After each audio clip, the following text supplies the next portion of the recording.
И подробнее о наркоситуации в Коми мы поговорили с начальником Ухтинского межрайонного отдела управления Федеральной службы по контролю за оборотом наркотиков по Коми Алексеем Карпенко.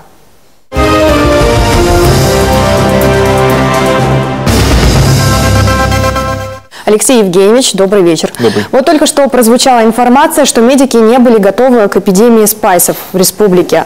Все-таки когда этот наркотик принял популярность и когда ваше ведомство забило тревогу? Ну, забили тревогу уже 4-5 лет назад в связи с тем, что, значит, стал свободно появляться продажа наркотиков синтетического происхождения, спайсы, так называемые курительные смеси.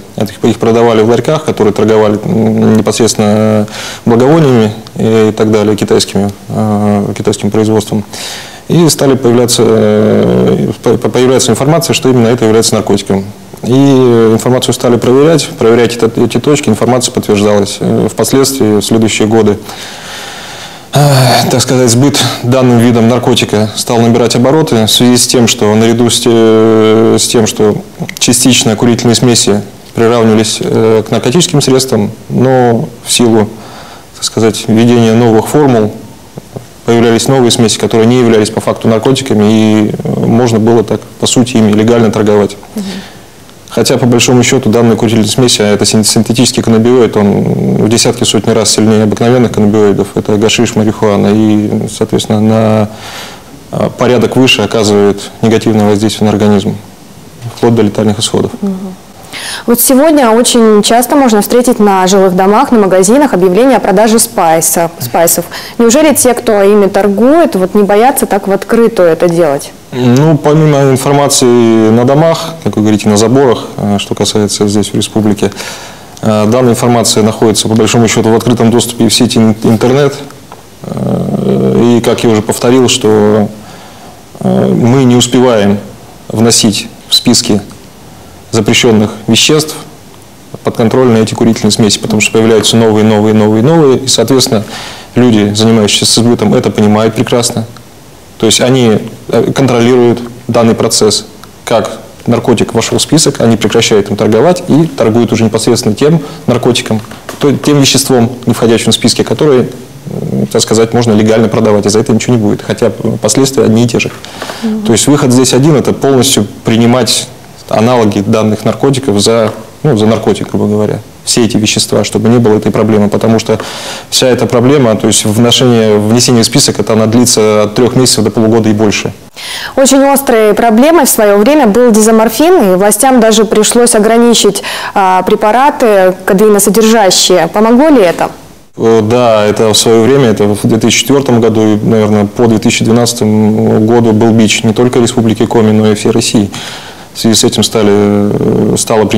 было принято решение о том, чтобы с 1 июля 2012 года ввести кодеиносодержащие препараты в рецептурный отпуск.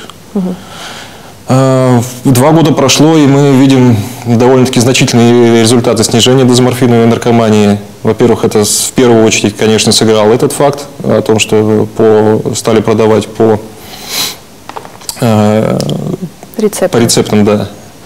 Ну, сыграло и то, что, конечно, все-таки осуществляется контроль органами наркоконтроля за аптечными учреждениями, потому что не секрет, что есть факты продажи из-под полы. Значительно выросли цены на данные кодеиносодержащие препараты. Ну и частично, конечно, лица, которые употребляют дизоморфин, они перешли на те же курительные смеси. Алексей Евгеньевич, а были ли в последнее время какие-то крупные задержания, операции?